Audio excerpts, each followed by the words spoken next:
उस वक्त क्या था? उस वक्त आपकी अंडरस्टैंडिंग के मुताबिक एक ऐसी कलील तादाद थी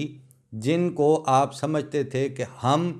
इस तरह के सियासी फ़ैसलों, आइनी तरमीमों और कानून साजियों, इन सारी चीज़ों, चाहे वो गैर इंसानी हों, उसके ज़रिए हम कला कमा कर देंगे। बकौल जनरल ज़ियाउल हक ने तो उस वक्त ये तक कहा था कि कादियानियत एक कैंसर है जिसको मैं जड़ से उखाड़ दूंगा पाकिस्तान से।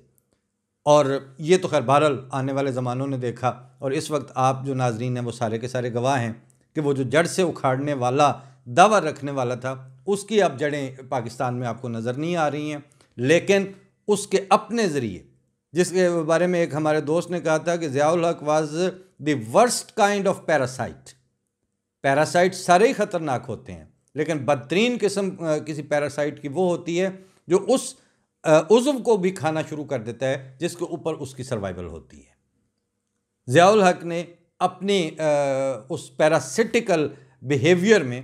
ये हिमाकत और ये बेवकूफ़ियाँ भी की, लेकिन बहरहाल अब उनका नामो निशान भी कोई नहीं है, उनका इज़्ज़त से नाम लेने वाला भी कोई नहीं है। लेकिन जिसको वो कैंसर करार दे रहे थे, जिसको वो जड़ से उखाड़ने का दावा कर रहे थे, वो उनके ज़माने में 50 के करीब ममालिक में था। इस वक्त वो 200 मुल्कों में है, और उसका जो वक़ार और उसकी ग्रेसफुलनेस और उसकी एस्टेब्लिश होने की जो सतह है वो भी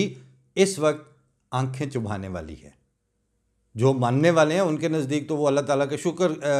के रंग में देखते होंगे कि वो खेतियों की तरह हरी भरी और लहलहाती होगी, लेकिन जो नहीं भी मानने वाले उनके लिए अब वो काबिल बर्दाश्त, यानी हसद की आग जलाने वाली हद तक वो स्टेटस पहुंच चुका है। इन हवालों से कल हमने ये गुजारिश की थी पंजाबी प्रोग्राम में भी और उससे पहले भी कि ये अपने सुन्नी वोट बैंक के चक्रों में और अपनी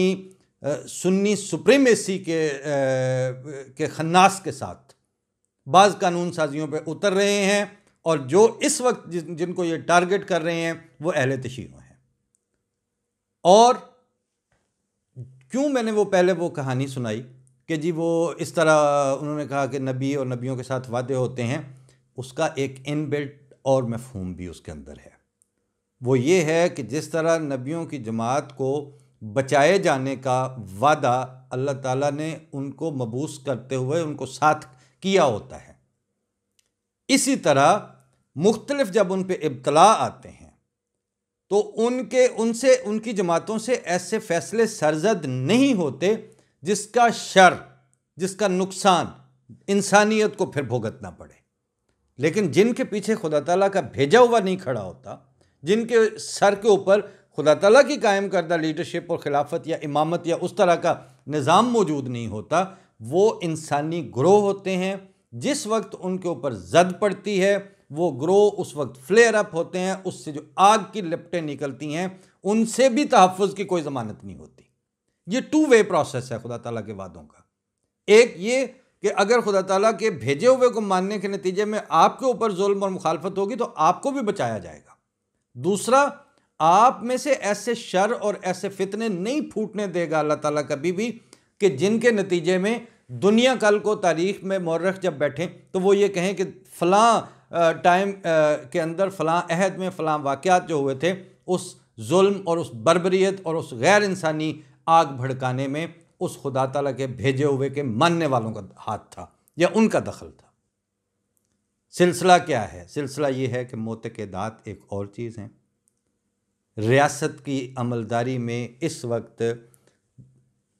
बेशुमार फ़िरके, बेशुमार मसालिक, बेशुमार तर्ज़ फ़िक्र रखने वाले इंसान हर मुल्क में बसते हैं, और पॉलिटिकल सेटअप, पॉलिटिकल इंतज़ाम इंसराम और रियासत की ज़िम्मेदारियाँ ये होती हैं कि वो जिस भी पॉइंट ऑफ व्यू के लोग हैं वो उनको इस तरह रहने दें कि वो दूसरे की आज़ादी, दूसरों के जान माल, दूसरों की तरक्की, दूसरों की मुआशी और समाजी अपॉर्चुनिटीज़ उनके रास्ते में रोक ना बने, उनके जो फ़ैसले हैं उनका असर आने वाली नस्लों पर ना पड़े, और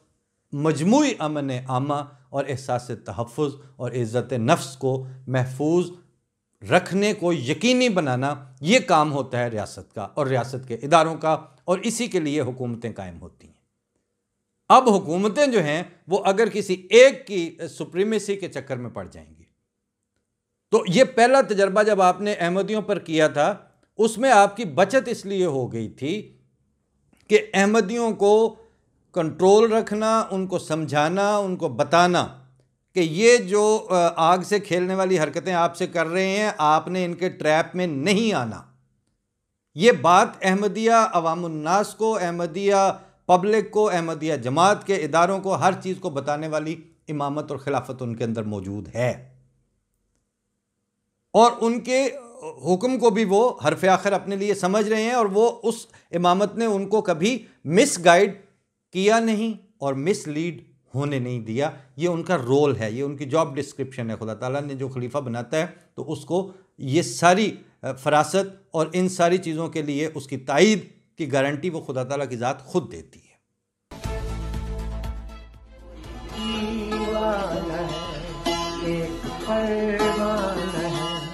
मैंने सब